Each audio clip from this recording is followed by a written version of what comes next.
Meu filho olhou para mim com aquele sorriso que eu conhecia desde que ele tinha dentes de leite. O mesmo sorriso que eu achava bonito, carinhoso. O sorriso que eu ensejei com beijos e abraços durante 47 anos. E disse: "Mãe, vai pro asilo, é melhor para a senhora." E eu, Marlene Aparecida Ferreira Vasconcelos, 71 anos, proprietária daquele apartamento de 140 metros quadrados no Higienópolis há 3 décadas, fiquei olhando para ele sem pestanejar. Não chorei, não gritei, sorri e disse: "Está bem, vou assinar a doação." O que eles não sabiam é que eu já tinha marcado uma reunião com o Dr. Henrique Cataldo, o melhor advogado especialista em trusts do estado de São Paulo, e que aquela caneta que eu ia pegar no tabelionato ia mudar a vida de cada pessoa naquela sala, de um jeito que ninguém, absolutamente ninguém, esperava. Antes de eu te contar tudo, preciso que você entenda uma coisa. Eu não sou louca, nunca fui. Sou uma mulher que passou a vida inteira trabalhando, que viuvou aos 43 anos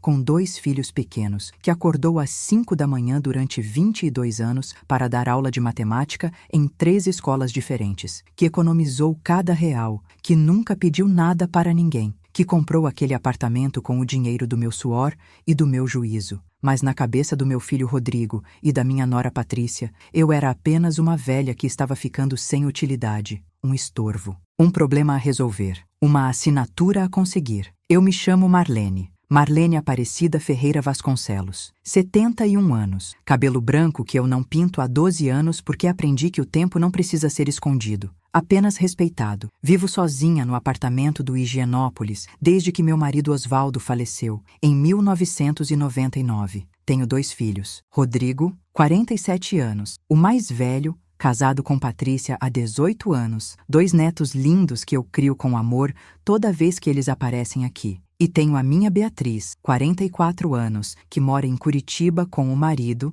e prefere me ligar todo domingo a aparecer aqui para me tirar de onde eu não quero sair. Tenho também o meu sobrinho Leonardo, 38 anos, filho da minha irmã Cláudia, que faleceu cedo demais. Um menino que eu ajudei a criar e que virou um homem de uma honestidade que faz falta no mundo. E tenho o meu apartamento, 140 metros quadrados no 12º andar de um prédio que foi moderno nos anos 90 e ainda tem aquele charme de mármore italiano na entrada que ninguém mais constrói. 3 quartos, 2 banheiros, uma cozinha onde eu faço o meu café da manhã às 7 horas todo dia, olhando pela janela para o parque que fica do outro lado da rua. Aquele apartamento vale hoje R$2.300.000. Eu sei o valor porque mandei avaliar há 6 meses, quando comecei a perceber que o jeito que o Rodrigo olhava para as paredes daqui tinha mudado. Não era mais o olhar de um filho visitando a mãe, era o olhar de alguém calculando o que aquilo valia. Mas eu vou te contar do começo. Por que essa história não começou com o convite para o asilo? Começou 3 anos atrás, quando o Rodrigo perdeu o emprego na construtora onde trabalhava como gerente financeiro. Ele tinha 44 anos, 2 filhos em escola particular, um apartamento de financiamento pesado no Morumbi, um carro importado e uma mulher acostumada com um padrão de vida que ele sozinho não conseguia mais sustentar. Eu soube do desemprego não pelo Rodrigo, mas pelo Leonardo, que ligou preocupado uma quinta-feira de noite dizendo que o primo estava passando mal, que as contas estavam apertadas, que eu precisava saber. Liguei para o Rodrigo. Ele minimizou. Disse que estava resolvido, que já tinha entrevistas, que não era nada. Mas eu sou mãe. Eu conheço o tom de voz do meu filho quando ele está mentindo para me proteger e quando está mentindo para se proteger. E aquele era o segundo tipo. Nos meses seguintes, comecei a notar. A Patrícia, que antes vinha me visitar uma vez por mês com os meninos, passou a aparecer toda semana, sempre com um docinho, sempre com um beijo exagerado, sempre com um jeito de andar pelo apartamento que parecia uma inspeção disfarçada de visita. Ela tocava nas janelas com aquele ar de quem está medindo. Perguntava sobre o condomínio, sobre a taxa, sobre se o prédio ia fazer reforma. Eu deixava perguntar, respondia o que era verdade e guardava o que estava vendo dentro do peito,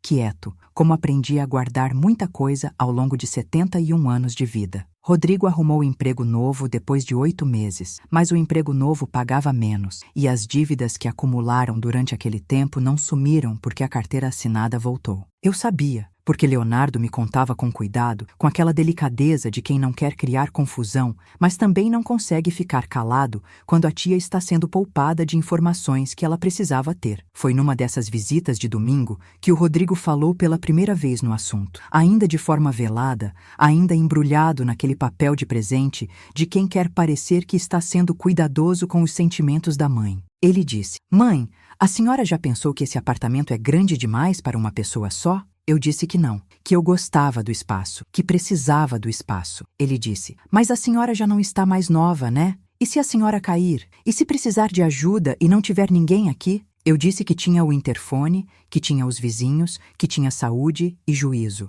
Ele sorriu daquele jeito e mudou de assunto. Mas a semente estava plantada. Eu via isso. E comecei a regar a minha própria semente, em silêncio, do jeito que só quem viveu muito sabe fazer. Antes de eu continuar, eu quero te pedir uma coisa. Se você tem uma pessoa idosa na sua vida, uma mãe, uma avó, uma tia, alguém que construiu uma vida inteira com o suor das próprias mãos, fica aqui comigo até o final dessa história. Porque o que aconteceu comigo acontece todo dia no Brasil, em apartamentos e casas, e sítios e terrenos. Acontece em silêncio, acontece devagar, acontece com sorrisos e docinho e visitas de domingo. E às vezes, a diferença entre perder tudo e guardar o que é seu está num papel que a maioria das pessoas nunca ouviu falar. Fica aqui, você vai entender por quê. Se inscreve no canal se você ainda não está inscrito, porque essa é a primeira vez que eu conto essa história por completo, do começo até o final, com todos os detalhes que eu guardei por 2 anos, esperando o momento certo. Deixa eu continuar. O segundo ano depois do desemprego do Rodrigo foi o ano em que a Patrícia começou a fazer amizade com a minha vizinha do 11º andar, a dona Geralda. Eu achei estranho no começo, porque Patrícia nunca tinha sido de conversar com ninguém no prédio antes, mas ela começou a aparecer nos sábados de manhã, às vezes sem o Rodrigo, às vezes sozinha. E quando eu perguntava o que ela estava fazendo aqui, ela dizia que tinha passado para pegar os meninos para almoçar e, já que estava no caminho, resolveu subir para me ver. Ficava 1 hora, 2 horas, às vezes tomava café comigo. E sempre, sempre, a conversa voltava para o apartamento, para o valor, para a manutenção, para o quanto era caro viver sozinha, num lugar tão grande, para o quanto seria mais simples se eu morasse num lugar menor, mais fácil, com apoio disponível. Eu ouvia, servia mais café e não dizia nada. Foi numa terça-feira de março que Leonardo me ligou às 9 da noite, com aquela voz de quem acabou de ouvir algo e precisa contar antes que exploda por dentro. Ele disse: "Tia, eu preciso te contar uma coisa. Mas você precisa prometer que não vai reagir sem pensar primeiro." Eu prometi. Ele disse que tinha encontrado o Rodrigo no fim de semana num jantar de família de um amigo em comum e que o Rodrigo, depois de algumas taças de vinho, tinha falado abertamente que estava pesquisando asilos de alto padrão para me colocar, que já tinha visitado 2, que a Patrícia estava ajudando a organizar os documentos e que assim que eu concordasse, a ideia era vender o apartamento, pagar uma entrada no imóvel novo deles e usar o restante para cobrir o que fosse necessário da minha estadia, que o plano era que eu ficasse bem cuidada e eles ficassem com o que era preciso para reorganizar a vida deles. Fiquei em silêncio por 30 segundos. Leonardo disse: "Tia, está bem?" Eu disse: "Estou ótima, meu amor. Obrigada por me contar." Ele disse: "O que você vai fazer?" Eu disse: "Vou dormir bem e amanhã cedo vou fazer uma ligação." E desliguei. Me levantei da poltrona onde eu estava, fui até a janela, olhei para o parque lá embaixo com as luzes da rua, refletindo nas poças de chuva que tinham caído mais cedo, e pensei. Pensei durante 1 hora inteira, quieta, com o cheiro do café frio que tinha ficado esquecido na mesa e o som do trânsito lá embaixo. Pensei em tudo que eu tinha construído, em tudo que o Osvaldo tinha ajudado a construir antes de ir embora cedo demais. Pensei nos 22 anos de escola pública, nas provas corrigidas à meia-noite, nos alunos que me encontram até hoje na rua e dizem que aprenderam a gostar de matemática por minha causa. Pensei em tudo que eu nunca pedi para ninguém e decidi que não ia perder o que era meu por falta de coragem de agir. Na manhã seguinte, liguei para o Dr. Henrique Cataldo. Eu conhecia o Henrique há 20 anos. Ele tinha sido aluno do colégio onde eu dava aula no início da carreira dele. Um menino aplicado de olhos espertos que foi direto para o direito e virou especialista em planejamento patrimonial, trusts, sucessão. Nos últimos anos, eu tinha cruzado com ele 2 vezes em eventos do colégio, onde eu ainda era professora emérita, e a gente tinha aquela simpatia de quem se respeita, sem precisar falar muito. Quando ele atendeu e eu disse quem era, ele disse: Professora Marlene, que bom ouvir sua voz. O que eu posso fazer pela senhora? E eu disse: Henrique, eu preciso proteger o que é meu, e eu acho que sei como, mas preciso que você me confirme se é possível. Ele disse: Venha amanhã às 10. Fui, e foi nessa reunião que eu ouvi pela primeira vez, de forma detalhada, o que era um trust irrevogável. Eu já tinha ouvido falar, tinha lido alguma coisa, mas o Henrique me explicou com aquela paciência de quem gosta de ensinar, e enquanto ele falava, eu ia entendendo que aquilo era exatamente o que eu estava procurando sem saber o nome. Ele disse: Professora, um trust bem estruturado vai proteger seu patrimônio de qualquer tentativa de transferência forçada, pressão familiar ou influência indevida. O bem entra na estrutura.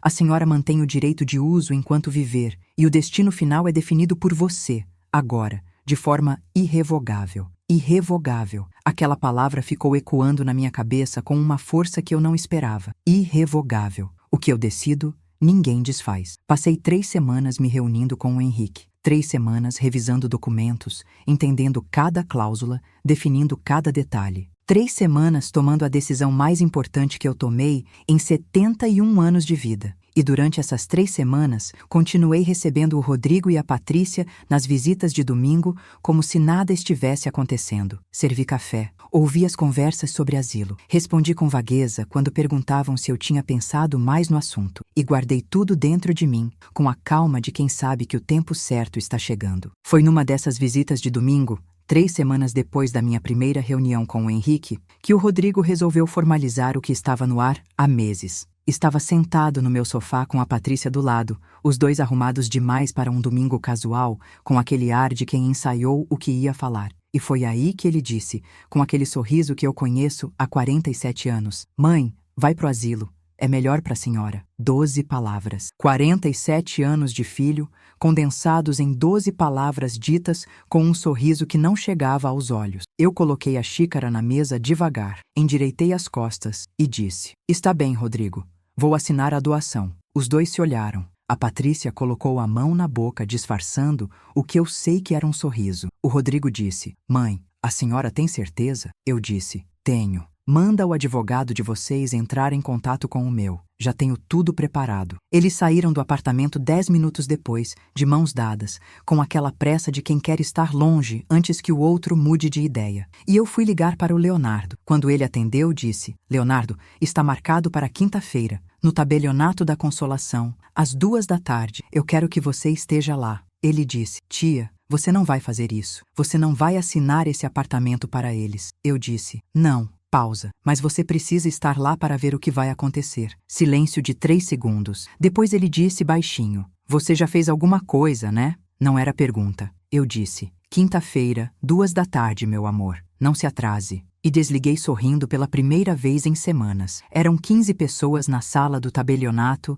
naquela tarde de quinta-feira. O tabelião, Dr. Arnaldo Bresciani, atrás da mesa, com aquela seriedade de quem já viu de tudo e ainda assim se surpreende às vezes. A doutora Carla Menezes, advogada do Rodrigo e da Patrícia, uma mulher de 40 anos com um processador em Excel no lugar do coração. O doutor Henrique Cataldo, meu advogado, sentado ao meu lado com aquela placidez de quem chegou preparado para cada segundo do que estava prestes a acontecer. O Rodrigo à minha direita, terno cinza, gravata que ele nunca usa no dia a dia. A Patrícia à minha esquerda, com um sorriso colado no rosto que devia estar doendo. Minha filha Beatriz, que tinha viajado de Curitiba especialmente para aquela tarde, sentada de frente para mim com os olhos marejados porque eu tinha ligado para ela na véspera e contado o suficiente para ela saber que precisava estar ali. O Leonardo, encostado na parede do fundo com os braços cruzados, quieto como ele sabe ser quando está com raiva. Uma assistente do tabelionato, 2 estagiários, mais algumas testemunhas. O Dr. Arnaldo organizou os papéis na mesa. Olhou para mim. Disse: A senhora confirma que está aqui de livre e espontânea vontade, sem qualquer pressão ou coação, para formalizar a transferência patrimonial do imóvel situado na rua Itapeva, 847, apartamento 122, Higienópolis, São Paulo? Eu disse. Confirmo. Rodrigo colocou a mão no braço da poltrona. Patrícia abriu o sorriso mais largo que eu já vi nela. O Dr. Arnaldo pegou o documento, ajustou os óculos e começou a ler. Trust irrevogável constituído pela outorgante Marlene Aparecida Ferreira Vasconcelos. O sorriso da Patrícia parou no rosto dela como uma foto. Nos termos do instrumento particular registrado sob número 47.823/2024, no cartório do 2º Ofício de Notas de São Paulo, Rodrigo se inclinou para a frente, mediante o qual a outorgante transfere a propriedade formal do referido imóvel para a estrutura fiduciária denominada Trust Família Vasconcelos, mantendo para si o direito real de uso e habitação vitalício, irrenunciável e intransferível. A doutora Carla abriu a boca. Sendo designada como beneficiária final, após o falecimento da instituidora, a Associação Criança Esperança de São Paulo, entidade sem fins lucrativos, registrada sob CNPJ 12.345, 678/190, ficando expressamente vedada qualquer alienação, oneração, penhora ou transferência do bem a terceiros, incluindo descendentes da instituidora, durante toda a vigência do trust. Rodrigo se levantou da cadeira, e foi aí que tudo explodiu. O que é isso? A voz do Rodrigo saiu alta, mais alta do que eu esperava, mais alta do que era próprio para um tabelionato, numa tarde de quinta-feira. O Dr. Arnaldo não levantou a cabeça dos documentos. Disse com a calma de quem tem autoridade naquela sala: Senhor, peço que se sente. Rodrigo não se sentou. Ficou em pé com as mãos espalmadas na mesa e olhou para mim com um olhar que eu nunca tinha visto no rosto do meu filho em 47 anos. Era raiva, sim, mas era também espanto. Aquele espanto de quem foi totalmente, absolutamente, completamente pego de surpresa. Patrícia tinha a mão na boca de novo, mas dessa vez não era para esconder sorriso nenhum. A doutora Carla se inclinou para o ouvido do Rodrigo e sussurrou alguma coisa que eu não ouvi, mas que pelo rosto dela era alguma variação de já acabou, não tem como desfazer. O Henrique estava impassível ao meu lado, os documentos organizados na frente dele, as mãos cruzadas sobre a mesa. O Leonardo, lá no fundo da sala, tinha descruzado os braços e agora estava com uma mão sobre a boca e os olhos brilhando de um jeito que eu reconheci como contenção de alegria que estava prestes a não conseguir mais segurar. O Dr. Arnaldo removeu os óculos, olhou para Rodrigo,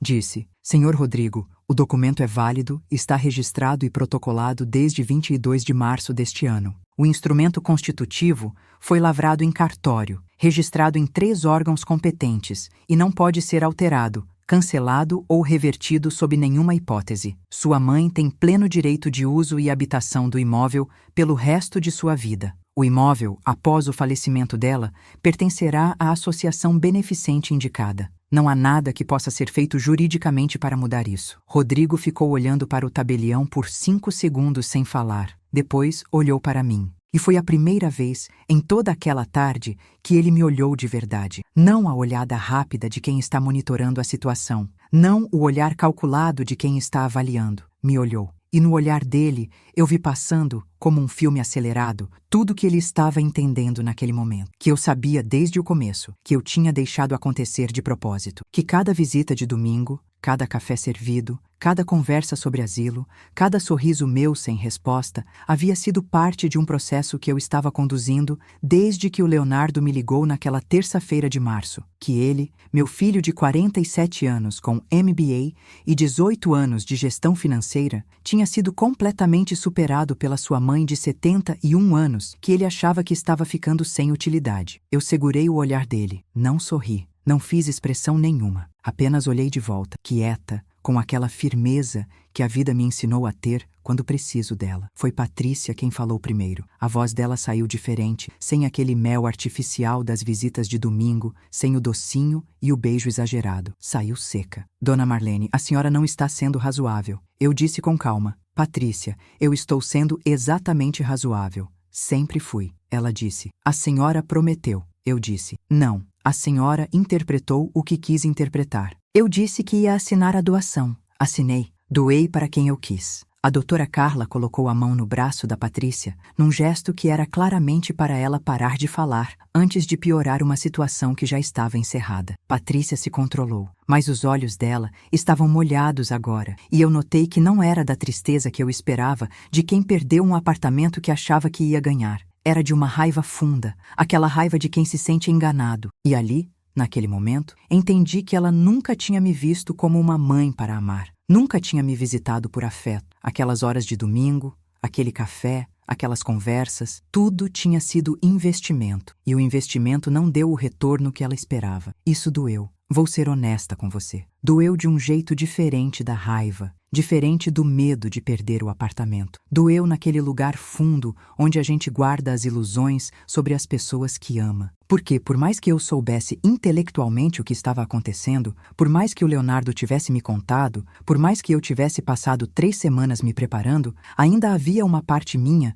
que esperava estar errada, que esperava que o Rodrigo se levantasse naquele momento e dissesse que estava envergonhado, que pedisse desculpas, que o apartamento nunca foi o que importava de verdade, que a mãe importava. Ele não disse. Ele pegou o casaco da cadeira, estendeu a mão para a Patrícia, olhou para a doutora Carla com uma expressão de nada mais a fazer aqui e caminhou em direção à saída, sem olhar para mim de novo. Na porta, parou por um segundo, as costas para mim, ombros tensos sob o terno cinza. E eu fiquei esperando aquela palavra, aquele gesto, aquele meio segundo de humanidade. Mas ele abriu a porta e saiu. A Patrícia foi atrás sem me olhar. A doutora Carla ficou mais alguns minutos coletando documentos, trocando algumas palavras técnicas com o Henrique, tudo muito profissional, muito frio. Depois veio até mim, estendeu a mão e disse: Dona Marlene, o senhor Rodrigo vai entrar em contato quando estiver pronto. Eu apertei a mão dela e disse: Obrigada, doutora. E ela foi embora. A sala ficou em silêncio por um momento. Foi o Leonardo quem quebrou. Ele atravessou a sala em 3 passos, se abaixou na minha frente, pegou as minhas mãos nas 2 dele e ficou me olhando com aqueles olhos da minha irmã Cláudia que eu vejo nele toda vez que ele está emocionado. Disse: Tia, uma palavra só, cheia de tudo. Eu disse: Está bem, meu amor? Ele disse: Eu não acredito. Eu disse: Eu acredito. Eu passei 3 semanas acreditando. A Beatriz chegou pela minha esquerda e me abraçou por trás, sem falar. Só ficou com os braços em volta dos meus ombros e o rosto encostado no meu cabelo branco. E eu deixei. Fechei os olhos por alguns segundos e deixei. Porque às vezes a gente pode ser forte e deixar alguém te abraçar ao mesmo tempo. O Dr. Arnaldo organizou os últimos papéis, colocou o carimbo final nos documentos e me entregou uma via com aquele gesto sóbrio de quem tem consciência do peso do que está entregando. Disse: Dona Marlene, tudo está regularizado. A senhora pode ficar tranquila. Eu disse: Fico, doutor. Muito obrigada. E eu disse aquilo de coração, porque naquele momento, com aqueles papéis na mão,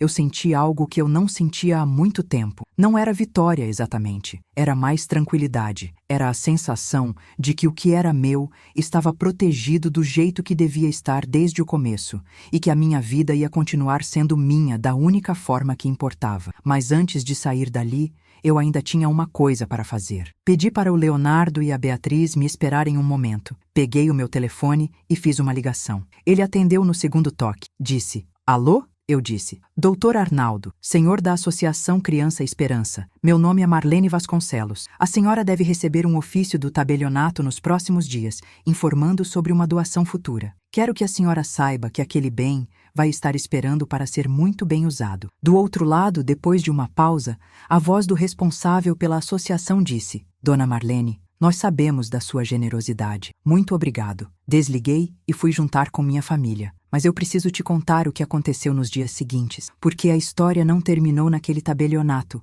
Nunca termina, sabe? A vida não tem muito respeito pelos finais arrumados. Ela continua, um pouco bagunçada, com as pessoas que você ama agindo de formas que você não esperava, nem nos melhores, nem nos piores sentidos. Rodrigo não ligou na sexta-feira, não ligou no sábado. No domingo, o dia em que eles sempre apareciam aqui, o apartamento ficou silencioso. Não toquei de interfone, nenhuma mensagem. Eu fiz meu café da manhã às 7, olhei para o parque pela janela, li o jornal, fiz palavras cruzadas, preparei almoço para mim. E estranhei o silêncio de um jeito que eu não esperava estranhar, porque no fundo, uma parte de mim ainda queria que ele viesse, não para pedir o apartamento de volta, mas para ser meu filho de novo. Na segunda-feira, recebi uma mensagem da Patrícia. Uma mensagem longa, no WhatsApp, com muitas palavras, mas poucas coisas ditas de verdade. Ela dizia que eu tinha sido cruel, que eu tinha enganado eles, que uma mãe não faz isso para um filho, que eu estava ficando difícil de conviver. Não respondi naquele dia. Fiquei com o telefone na mão por uns 5 minutos, relendo, sentindo o peso de cada palavra escolhida para me machucar. E depois coloquei o telefone na mesa e fui fazer jantar. Porque às vezes não responder é a resposta mais honesta que a gente pode dar. Na terça-feira, o Rodrigo ligou. Atendi. Ele ficou em silêncio por quase 10 segundos antes de falar. Quando falou, a voz tinha perdido o terno e a gravata da quinta-feira. Tinha a voz que eu conheço desde que ele tinha 6 anos e tinha feito alguma coisa e não sabia como consertar. Disse: "Mãe", eu disse. "Rodrigo", pausa. Ele disse: "Você não precisava fazer isso desse jeito." Eu disse: "Rodrigo, você me pediu para ir pro asilo e me tirou o que é meu. Qual jeito você acha que eu devia usar?" Silêncio. Ele disse: "A gente estava com dificuldade financeira." Eu disse: "Eu sei, mas a solução para a sua dificuldade financeira nunca foi o meu apartamento. Nunca foi eu." Mais silêncio. E então, para a minha surpresa, ele disse bem baixinho, quase sussurrando: "Eu errei." 2 palavras, as 2 únicas que eu precisava ouvir. Não resolvi tudo naquele telefonema. Não foi um final de filme. A ferida estava lá, presente, doendo do jeito que fere quando alguém que deveria te proteger te trata como um ativo em vez de uma pessoa. Mas foi o começo. E às vezes o começo é suficiente para a gente continuar respirando. Mas antes de eu te contar o que aconteceu depois, preciso te contar o que eu não sabia ainda. O que o Henrique me revelou na semana seguinte. O que tornava toda aquela história mais pesada do que eu imaginava. Porque havia algo que Rodrigo e Patrícia nunca tinham me contado. Algo que o Leonardo também não sabia. Algo que estava escondido debaixo de toda aquela movimentação. De todas aquelas visitas de domingo, de todo aquele esforço para me convencer de que eu precisava do asilo. E quando eu soube, precisei me sentar, precisei do café e precisei de 1 hora sozinha para processar o tamanho do que tinha acontecido. O Henrique me ligou numa quarta-feira de manhã. Disse: "Professora, eu preciso te contar uma coisa que descobrimos durante a pesquisa patrimonial que fizemos antes de fechar o trust." Eu disse: "Pode falar." Ele disse: "Rodrigo tinha, há 6 meses, firmado um contrato de promessa de compra e venda do seu apartamento com uma incorporadora. Contrato preliminar, condicionado à obtenção do seu consentimento na transferência. Valor negociado, R$ 1.700.000, abaixo do valor de mercado, o que sugere urgência na negociação da parte dele." Fiquei em silêncio. Henrique continuou. Ele havia recebido um sinal de R$ 200.000 em conta pessoal, que já foi parcialmente utilizado. Silêncio meu, silêncio dele. Depois ele disse: "Professora, sem o trust, sem aquela quinta-feira no tabelionato, é muito possível que dentro de 6 a 8 meses a senhora tivesse sido colocada diante de uma situação de pressão muito maior do que a que aconteceu, com documentos que poderiam ser questionados judicialmente, com um processo que poderia durar anos." Eu disse: "Henrique." Ele disse: "Sim." Eu disse: "Obrigada." Ele disse: "Foi a senhora que fez isso. Eu só fiz meu trabalho." R$ 200.000 de sinal já gastos. Contrato com incorporadora. Meu apartamento vendido antes de me pedir para ir embora. Meu filho. Esse foi o momento mais difícil de toda aquela história. Não o tabelionato. Não a mensagem da Patrícia. Não o silêncio do domingo. Foi aquele telefonema do Henrique, com o café esfriando na mesa, o sol entrando pela janela do quarto, e eu entendendo que o quanto eu subestimei o tamanho do plano que estava sendo feito contra mim por alguém que eu dei à luz, que eu criei, que eu amei durante 47 anos da minha vida. Fiquei quieta com isso durante dias, e foi no 4º dia depois desse telefonema que tomei a segunda decisão mais importante daquela época. Antes de te contar o que foi essa segunda decisão, preciso te levar de volta no tempo. Preciso te contar como aquele apartamento existia, de onde ele veio, porque cada metro quadrado daquelas paredes tinha um peso que vai além de dinheiro, ou metros, ou avaliação de mercado. Era 1991, quando eu e o Osvaldo fomos ao banco pela primeira vez para consultar um financiamento. Os meninos eram pequenos. Rodrigo tinha 12 anos. Beatriz tinha 9. Morávamos num apartamento alugado de 2 quartos no Bom Retiro. Uma boa vida, uma vida digna, mas vida de quem aluga, e sabe que pode ser desfeita com 30 dias de aviso. O Osvaldo trabalhava como engenheiro numa construtora. Eu dava aula em 2 escolas. A gente tinha poupança. Não era muito, mas era honesta. era guardada real por real durante anos. E fomos ao banco com aquela pasta de documentos que a gente organiza quando vai fazer algo importante, com toda a seriedade de quem sabe o peso do que está tentando fazer. O gerente do banco era um senhor de bigode grisalho, que olhou para os nossos documentos, fez as contas num papel, olhou para cima, nos olhou e disse: "Vocês têm capacidade de pagamento para um imóvel de até 280 mil cruzeiros." E o Osvaldo pegou minha mão por baixo da mesa sem que o gerente visse, e eu senti naquele aperto de mão tudo que não precisava ser dito. Que a gente ia fazer isso, que ia dar certo. Fomos ver o Higienópolis num sábado de manhã.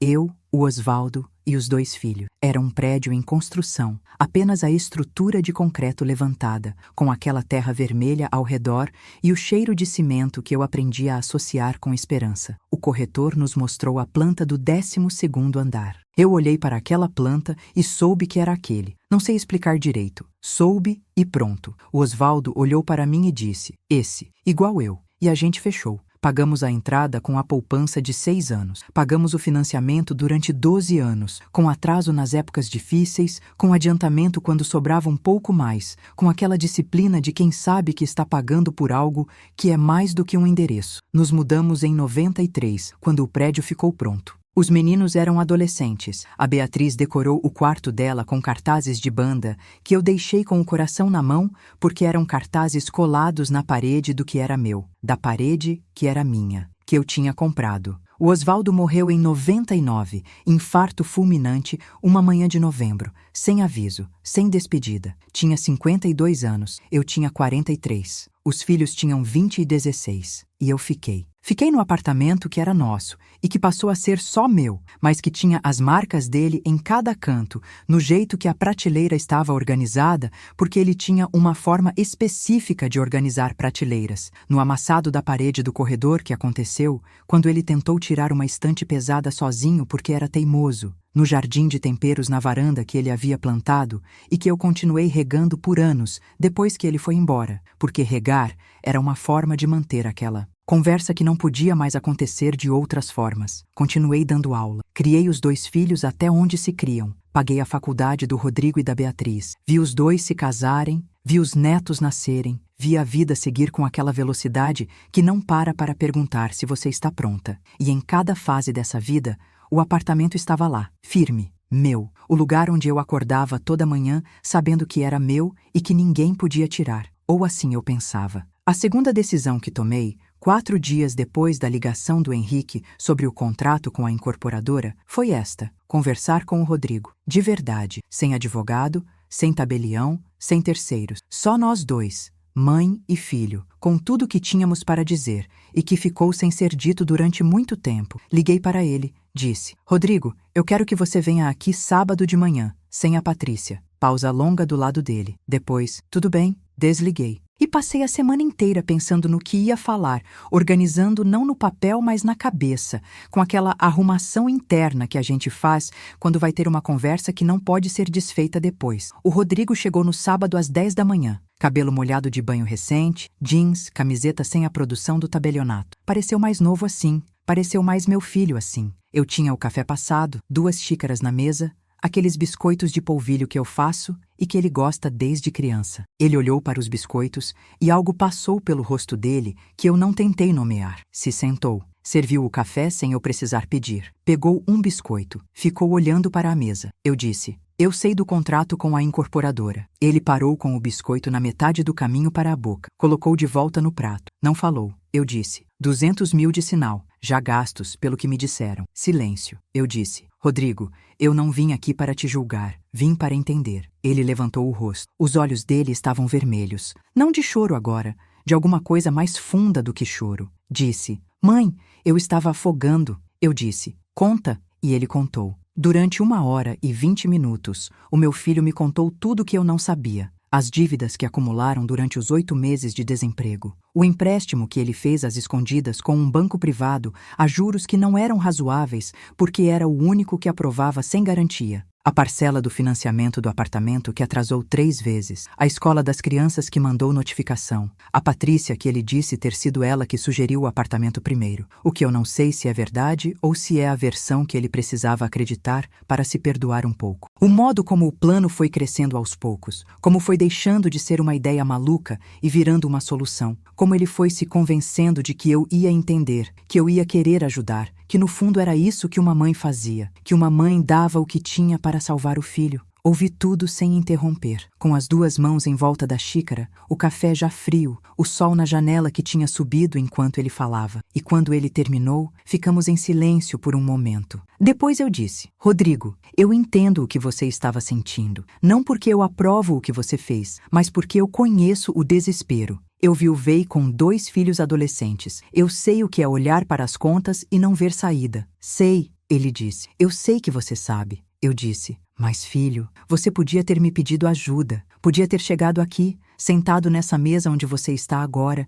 e dito que estava afogando. Eu teria ajudado. Não com o apartamento, não com o que é meu para ser meu enquanto eu viver, mas do jeito que eu pudesse. Os olhos dele encheram. Disse: eu tive vergonha. Eu disse: eu sei, mas a vergonha quase custou muito caro para os 2. Ficamos mais 1 hora conversando. Não resolvemos tudo. Não tinha como resolver tudo em uma manhã de sábado com café e biscoito de polvilho. Mas chegamos num lugar diferente do que estávamos quando ele bateu na porta. Chegamos num lugar onde eu era mãe e ele era filho de novo. 2 seres humanos imperfeitos tentando encontrar o fio de volta para o que haviam sido antes das coisas se complicarem. Quando ele foi embora, me abraçou. De verdade, não aquele abraço de cumprimento que tinha virado padrão nas visitas de domingo. Me abraçou com força, como quando ele era pequeno e tinha medo de alguma coisa que não sabia nomear. Eu coloquei a mão nas costas dele e disse baixinho: estamos bem. Ele não respondeu, mas apertou mais antes de soltar. Fechei a porta, fui até a janela. Olhei para o parque lá embaixo,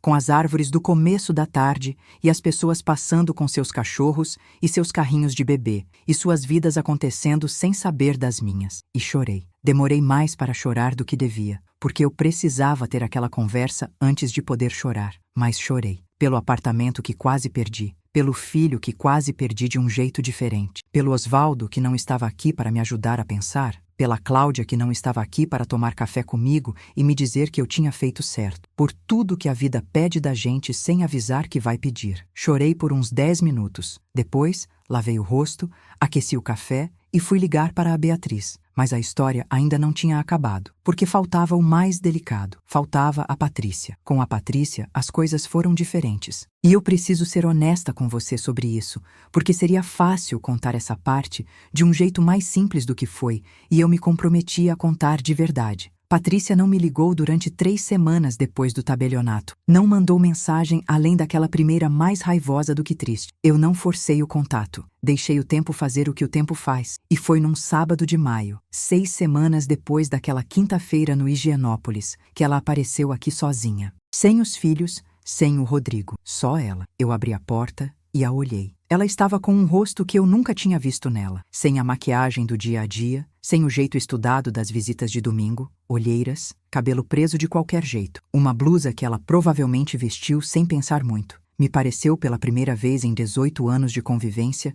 uma pessoa real. Ela disse: "Posso entrar?" Eu disse: "Pode." Ela entrou. Ficou em pé no meio da sala, sem saber onde colocar as mãos. Eu não ofereci café imediatamente. Fiquei olhando para ela esperando. Ela disse: "Eu preciso te pedir desculpas." Eu disse: "Continue." Ela disse: "Eu empurrei o Rodrigo para isso. Eu sei que ele vai ter te dito que eu sugeri primeiro, porque eu sugeri." Eu estava com tanto medo de perder tudo que fui capaz de pensar nisso como uma solução, em você como um recurso. A palavra recurso saiu dela com um peso que eu acho que ela não esperava ter quando pensou nisso para falar. Como se ao dizer em voz alta, ela ouvisse pela primeira vez o tamanho do que tinha feito. Continuei ouvindo. Ela disse: "Eu nunca te tratei como mãe. Eu sei disso. Fui sempre educada. Fui sempre funcionalmente boa nora, mas nunca te vi como uma pessoa que eu amava. Via como a mãe do Rodrigo, como a avó das crianças, como parte do que precisava ser gerenciado na vida da gente. E eu sei que isso é horrível de ouvir." Eu disse: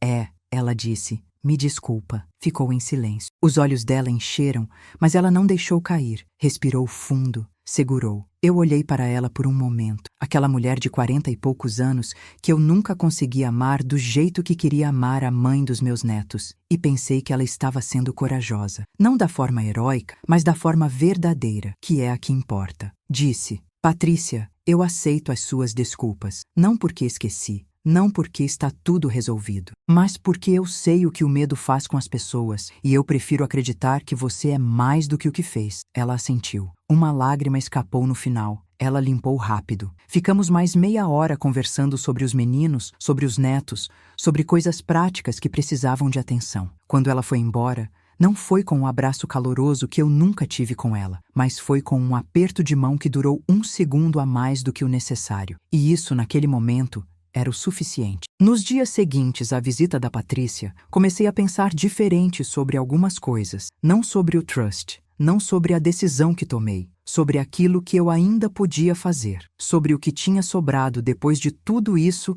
além da proteção garantida e da conversa difícil. Havia algo que eu precisava arrumar que não era um documento, não era uma cláusula, não era jurídico, era familiar, era humano. Era a pergunta que eu fazia para mim mesma todo dia. Com que versão dos meus filhos eu quero envelhecer? E foi respondendo essa pergunta que o plano da segunda etapa foi tomando forma. O plano da segunda etapa não era me vingar. Quero que fique claro. Nunca foi sobre vingança, nunca quis machucar o Rodrigo além do que já tinha acontecido. Nunca quis usar o trust como arma emocional em cada conversa difícil que ainda iam vir. O plano era outro. Era reconstruir, mas de forma diferente, com honestidade, com os papéis bem definidos, sem as ilusões que custaram caro demais. Chamei o Rodrigo e a Beatriz juntos aqui no apartamento numa tarde de junho. A Beatriz tinha ficado em São Paulo mais 2 semanas depois do tabelionato, estendendo a viagem para estar perto de mim, e eu aproveitei que ela ainda estava aqui para fazer essa reunião. O Leonardo também estava, porque eu quis que ele estivesse. Ele é família. Sempre foi, sempre vai ser. Sentamos ao redor da mesa de jantar,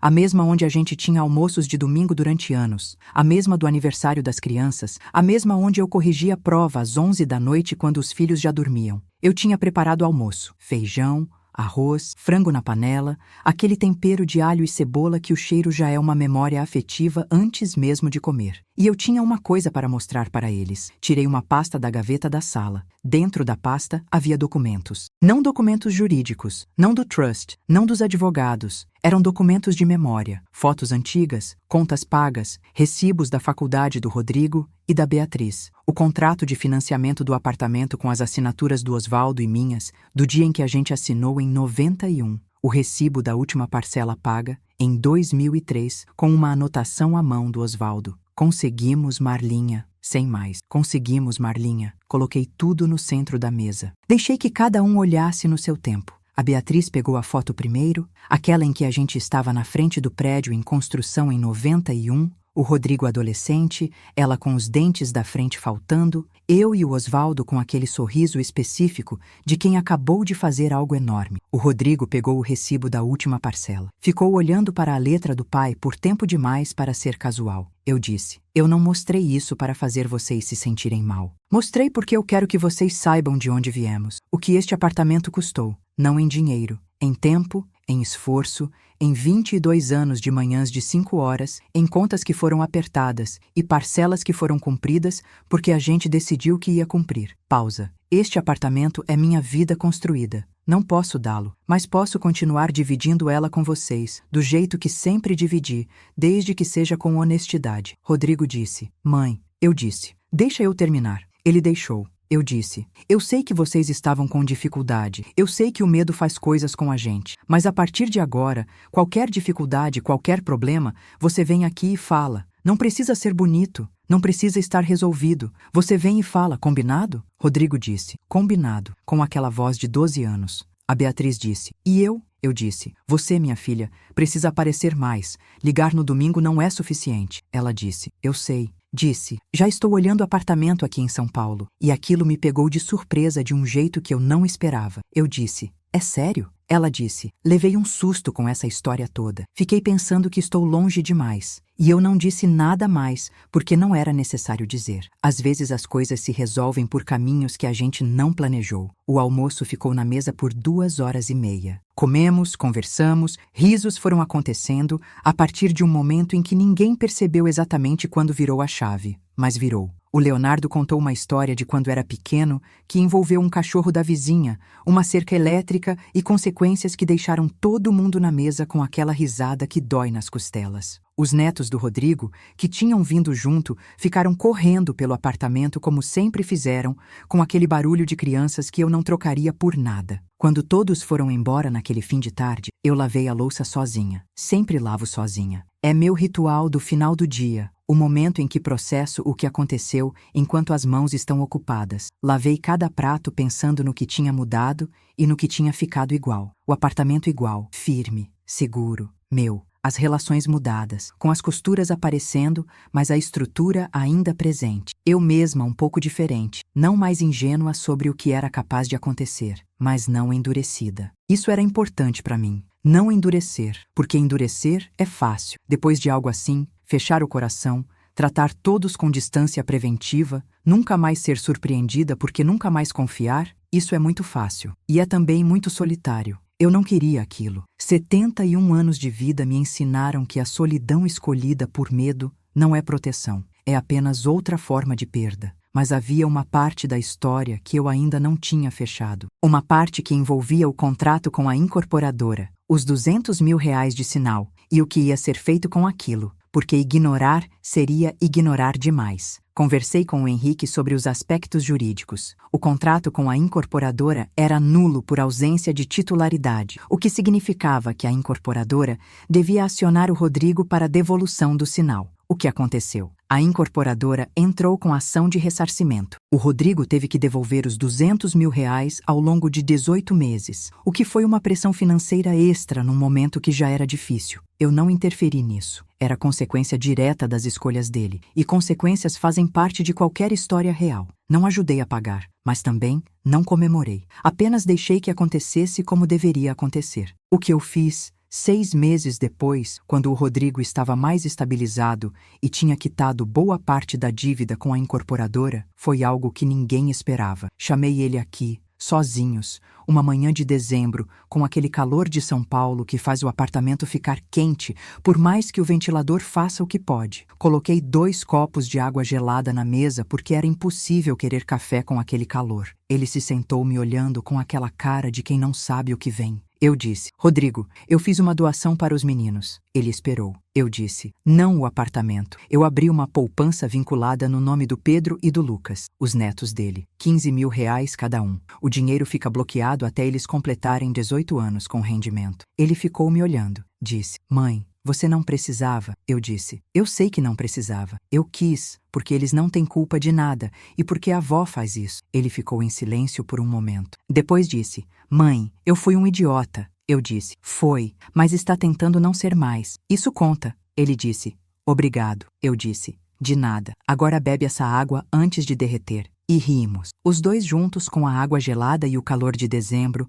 e aquela risada que não resolve tudo, mas que diz que ainda há lugar para rir. Mas sabe o que ninguém sabe ainda, e que eu vou te contar agora? O que o Henrique descobriu também durante toda aquela pesquisa patrimonial. Porque havia algo que nem o Rodrigo, nem a Patrícia, nem ninguém da família sabia. Algo que o Osvaldo fez antes de morrer e que ficou registrado num cartório do interior de São Paulo, num documento que eu nunca tinha visto porque eu não sabia que ele existia. O Osvaldo, 6 meses antes de morrer, tinha registrado uma carta de intenções patrimoniais. Não tinha valor jurídico vinculante como o trust, mas era um documento autenticado onde ele escrevia, de próprio punho, o que ele esperava que acontecesse com o apartamento depois que os dois fossem embora. Não era testamento, era carta. E quando o Henrique me entregou uma cópia autenticada naquela tarde de outubro, eu li sozinha, sentada na poltrona da sala com a luz da tarde entrando pela janela. A letra do Osvaldo. Aquela letra um pouco inclinada que eu reconheceria em qualquer papel do mundo.